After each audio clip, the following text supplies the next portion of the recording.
യുദ്ധമുഖത്ത് നിൽക്കുന്ന ഒരു രാജ്യത്തെ സംബന്ധിച്ചിടത്തോളം ആ രാജ്യത്തിന്റെ തലവന്റെ ആരോഗ്യം എന്നത് വെറുമൊരു സ്വകാര്യ വിഷയമല്ല, മറിച്ച് അത് രാജ്യസുരക്ഷയുടെ തന്നെ ഭാഗമാണ്.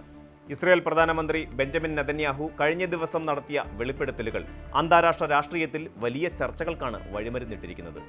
താൻ കഴിഞ്ഞ 1.5 വർഷമായി പ്രോസ്റ്റേറ്റ് ക്യാൻസറിനോട് പോരാടുകയായിരുന്നു എന്ന വാർത്ത അദ്ദേഹം ലോകത്തോട് പങ്കുവച്ചത് രോഗം പൂർണ്ണമായും ഭേദമായതിനു ശേഷമാണ്.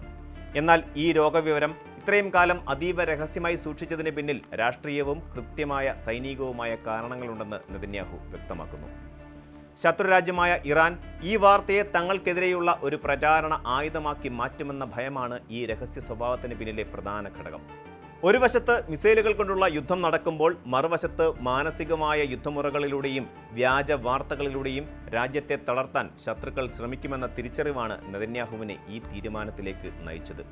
നെതന്യാഹുവിന്റെ വെളിപ്പെടുത്തൽ പ്രകാരം ഏകദേശം 18 മാസങ്ങൾക്ക് മുമ്പാണ് അദ്ദേഹം പ്രോസ്റ്റേറ്റ് ക്യാൻസർ ബാധിച്ചത്. രോഗം അതിന്റെ പ്രാരംഭഘട്ടത്തിൽ തന്നെ കണ്ടെത്താൻ സാധിച്ചു എന്നത് അദ്ദേഹത്തിന് വലിയ ആശ്വാസമായി. 76-കാരനായ നെതന്യാഹു ഇസ്രയേലിന്റെ ചരിത്രത്തിൽ ഏറ്റവും കൂടുതൽ കാലം പ്രധാനമന്ത്രി പദത്തിലിരുന്ന വ്യക്തിയാണ്. പ്രായം നൽകുന്ന ശാരീരിക വെല്ലുവിളികൾക്കിടയിലും രാജ്യത്തിന്റെ നിർണായകമായ യുദ്ധവേളയിൽ താൻ പൂർണ്ണ ആരോഗ്യവാനാണെന്ന് ലോകത്തെ ബോധ്യപ്പെടുത്താൻ അദ്ദേഹം ശ്രമിച്ചുകൊണ്ടേയിരിക്കുന്നു. കഴിഞ്ഞ 2-2.5 മാസങ്ങൾക്ക് മുമ്പ് ജെറുസലേമിലെ ഹദസ്സ ആശുപത്രിയിൽ വെച്ച് അദ്ദേഹം റേഡിയേഷൻ ചികിത്സയ്ക്ക് വിധേയനായി. ഒരു ചെറിയ ട്യൂമറാണ് കണ്ടെത്തിയതെന്നും അത് വിജയകരമായി നീക്കം ചെയ്തതായും അദ്ദേഹത്തെ ചികിത്സിച്ച ഡോക്ടർ അഹറോൺ പോപ്പോവ്സർ സാക്ഷ്യപ്പെടുത്തുന്നു. പരിശോധനകളിൽ രോഗം പൂർണ്ണമായും അപ്രത്യക്ഷമായതായി കണ്ടെത്തിയതോടെയാണ് ഈ വിവരം പൊതുജനങ്ങളോട് പങ്കുവയ്ക്കാൻ നെതന്യാഹു തയ്യാറായത്. ഈ വാർത്ത ഇത്രയും കാലം മറച്ചു വെച്ചതിനെ നെതന്യാഹു ന്യായീകരിക്കുന്നത് രാജ്യത്തിന്റെ അഖണ്ഡതയും സുരക്ഷയും മുൻനിർത്തിയാണ്.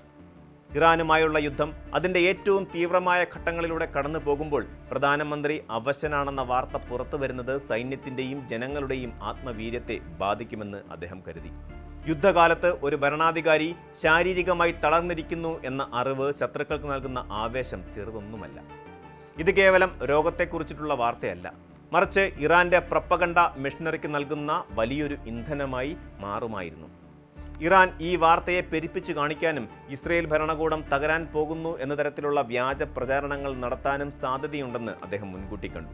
അതുകൊണ്ട് തന്നെ യുദ്ധത്തിന്റെ കൊടുമുടിയിൽ ഈ റിപ്പോർട്ട് പുറത്തുവിടരുതെന്ന് അദ്ദേഹം തന്റെ മെഡിക്കൽ ടീമിനോട് കർശനമായി നിർദ്ദേശിക്കുകയായിരുന്നു. യുദ്ധകാലത്തെ മനഃശാസ്ത്രപരമായ യുദ്ധമുറകൾ അഥവാ സൈക്കോളജിക്കൽ വാർഫെയർ ഇന്ന് ലോകത്ത് ഏറ്റവും ശക്തമാണ്. ഇറാന്റെ ഭാഗത്തു നിന്ന് ഇത്തരത്തിലുള്ള നീക്കങ്ങൾ ഇതിനോടകം തന്നെ ഇസ്രയേൽ നേരിട്ടുകൊണ്ടിരിക്കുകയാണ്. കഴിഞ്ഞ മാസങ്ങളിൽ സോഷ്യൽ മീഡിയയിൽ നെതന്യാഹു മരിച്ചുവെന്ന തരത്തിലുള്ള ആർട്ടിഫിഷ്യൽ ഇന്റലിജൻസ് നിർമ്മിത ചിത്രങ്ങൾ വ്യാപകമായി പ്രചരിച്ചിരുന്നു. നെതന്യാഹു ഒരു ആശുപത്രി കിടക്കയിൽ കിടക്കുന്ന തരത്തിലുള്ള വ്യാജ ചിത്രങ്ങൾ ഇറാൻ അനുകൂല ഗ്രൂപ്പുകൾ പ്രചരിപ്പിച്ചത് ജനങ്ങൾക്കിടയിൽ വലിയ ആശയക്കുഴപ്പം സൃഷ്ടിച്ചിരുന്നു. എന്നാൽ ഇത്തരം പ്രചാരണങ്ങളെ നേരിടാൻ അദ്ദേഹം ജെറുസലേമിലെ ഒരു കഫേ സന്ദർശിക്കുന്ന വീഡിയോ പുറത്തുവിട്ടുകൊണ്ട് താൻ ജീവനോടെയുണ്ടെന്നും ആരോഗ്യവാനാണെന്നും തെളിയിച്ചു. ക്യാൻസർ ബാധിച്ചിരിക്കുന്നു എന്ന സത്യം അന്ന് പുറത്തു വന്നിരുന്നുവെങ്കിൽ ഈ വ്യാജ പ്രചാരണങ്ങൾക്ക് കൂടുതൽ വിശ്വാസ്യത ലഭിക്കുമായിരുന്നു. അത് തടയാൻ കഴിഞ്ഞു എന്നതാണ് തന്റെ വിജയമായി നെതന്യാഹു കാണുന്നത്. ഭരണാധികാരികളുടെ ആരോഗ്യ വിവരങ്ങൾ ജനങ്ങളിൽ നിന്ന് മറച്ചുവെക്കുന്നത് ഇതാദ്യമായല്ല നെതന്യാഹു ചെയ്യുന്നത്. കഴിഞ്ഞ വർഷം അദ്ദേഹം ഒരു പൊതുചടങ്ങിൽ വെച്ച് കുഴഞ്ഞു വീണപ്പോൾ അത് നിർജ്ജലീകരണം മൂലമാണെന്നാണ് ആദ്യം അറിയിച്ചിരുന്നത്. എന്നാൽ പിന്നീട് അദ്ദേഹം പേസ് മേക്കർ ശസ്ത്രക്രിയയ്ക്ക് വിധേയനായപ്പോഴാണ് വർഷങ്ങളായി തനിക്ക് ഹൃദയ സംബന്ധമായ പ്രശ്നങ്ങൾ ഉണ്ടായിരുന്നുവെന്ന കാര്യം അദ്ദേഹം വെളിപ്പെടുത്തിയത്. ഈ സ്വഭാവം ഇസ്രയേലിലെ രാഷ്ട്രീയ നിരീക്ഷകർക്കിടയിൽ വലിയ വിമർശനങ്ങൾക്ക് കാരണമായിട്ടുണ്ട്. ഭരണത്തലവന്റെ ആരോഗ്യസ്ഥിതി ജനങ്ങളെ അറിയിക്കേണ്ടത് ജനാധിപത്യപരമായ ബാധ്യതയാണെന്ന് ഒരു വിഭാഗം വാദിക്കുമ്പോൾ രാജ്യസുരക്ഷയ്ക്കായി ഇത്തരം കാര്യങ്ങൾ രഹസ്യമായി സൂക്ഷിക്കുന്നതിൽ തെറ്റില്ലെന്ന് മറ്റൊരു വിഭാഗം കരുതുന്നു. നെതന്യാഹുവിനെ സംബന്ധിച്ചിടത്തോളം തന്റെ ആരോഗ്യമെന്നത് തന്റെ രാഷ്ട്രീയ പ്രതിച്ഛായയുടെയും രാജ്യത്തിന്റെ സൈനിക ശക്തിയുടെയും പ്രതീകമാണ്. നെതന്യാഹുവിന്റെ ഇപ്പോഴത്തെ വെളിപ്പെടുത്തൽ ഒരു വലിയ രാഷ്ട്രീയ തന്ത്രത്തിന്റെ ഭാഗമായും കാണുന്നവരുണ്ട്. രോഗം ഭേദമായതിനു ശേഷം മാത്രം ഇത് പറയുന്നതിലൂടെ താൻ ഒരു അതിജീവനക്കാരനാണെന്ന ചിത്രം ജനങ്ങൾക്കിടയിൽ ഉറപ്പിക്കാൻ അദ്ദേഹത്തിന് സാധിച്ചു. യുദ്ധമുഖത്തും രോഗക്കിടക്കയിലും ഒരുപോലെ പോരാടി ജയിച്ച നേതാവ് എന്ന പ്രതിച്ഛായ അദ്ദേഹത്തിന് രാഷ്ട്രീയമായി ഗുണം ചെയ്തേക്കാം. തന്റെ ആരോഗ്യ റിപ്പോർട്ട് പ്രസിദ്ധീകരിക്കുന്നത് വൈകിപ്പിച്ചത് ഇറാന്റെ ഭീഷണിയെ പ്രതിരോധിക്കാനാണെന്ന് പറയുന്നതിലൂടെ അദ്ദേഹം തന്റെ ദേശസ്നേഹത്തെയും ദീർഘവീക്ഷണത്തെയും ഒരിക്കൽ കൂടി അടിവരയിടുകയാണ്. എന്നാൽ രോഗവിവരങ്ങൾ ഇത്രയും കാലം മറച്ചുവെച്ചതിലൂടെ ഇസ്രയേൽ ഭരണകൂടത്തിന്റെ സുതാര്യതയെക്കുറിച്ചുള്ള ചോദ്യങ്ങൾ വീണ്ടും സജീവമായിരിക്കുകയാണ്.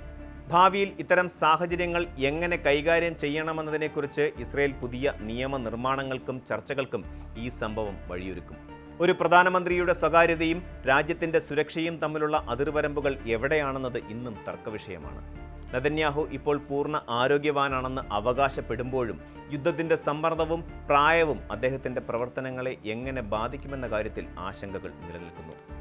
ഇറാന്റെ ഭാഗത്തു നിന്ന് ഇനിയും സൈബർ ആക്രമണങ്ങളും വ്യാജ പ്രചാരണങ്ങളും ഉണ്ടാകുമെന്ന ഉറപ്പുള്ളതിനാൽ വിവരങ്ങൾ കൈകാര്യം ചെയ്യുന്നതിൽ ഇസ്രയേൽ കൂടുതൽ ജാഗ്രത പാലിക്കേണ്ടി വരും.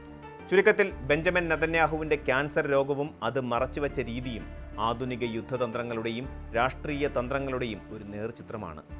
മിസൈലുകളേക്കാൾ വേഗത്തിൽ സഞ്ചരിക്കുന്ന വാർത്തകളുടെ കാലത്ത് സത്യാവസ്ഥകൾ എപ്പോൾ വെളിപ്പെടുത്തണം എന്നത് ഒരു ഭരണാധികാരിയുടെ ഏറ്റവും വലിയ വെല്ലുവിളിയാണ്. ലോകത്തെ തോൽപ്പിച്ചതുപോലെ തന്നെ ശത്രുരാജ്യത്തിന്റെ പ്രൊപ്പഗണ്ടകളെയും താൻ തോൽപ്പിച്ചു എന്ന് നെതന്യാഹുവിന്റെ വാദം ഇസ്രയേൽ രാഷ്ട്രീയത്തിൽ അദ്ദേഹത്തിന്റെ നില കൂടുതൽ ശക്തമാക്കിയേക്കാം. എന്നാൽ ജനാധിപത്യത്തിൽ സുതാര്യത എത്രത്തോളം പ്രധാനമാണ് എന്ന ചോദ്യം വരും ദിവസങ്ങളിൽ അദ്ദേഹത്തിന് നേരെ ഉയർന്നുകൊണ്ടേയിരിക്കും. ആത്യന്തികമായി തന്റെ ശരീരവും ഭരണവും ഒരുപോലെ നിയന്ത്രിക്കാൻ നെതന്യാഹുവിന് കഴിയുന്നു എന്ന സന്ദേശമാണ് അദ്ദേഹം ഈ വെളിപ്പെടുത്തലിലൂടെ ലോകത്തിന് നൽകുന്നത്. ഇസ്രയേലും ഇറാനും തമ്മിലുള്ള നിഴൽ യുദ്ധം കേവലം അതിർത്തികളിൽ മാത്രം ഒതുങ്ങുന്നതല്ല, ഓരോ വ്യക്തിയുടെയും ആരോഗ്യത്തിലും വാർത്തകളിലും വരെ പടർന്നു കഴിഞ്ഞിരിക്കുന്നു എന്നതിന്റെ തെളിവ് കൂടിയാണ് ഈ സംഭവം. കൂടുതൽ വാർത്തകൾക്ക് news 18 Keralam YouTube channel subscribe ചെയ്യുക.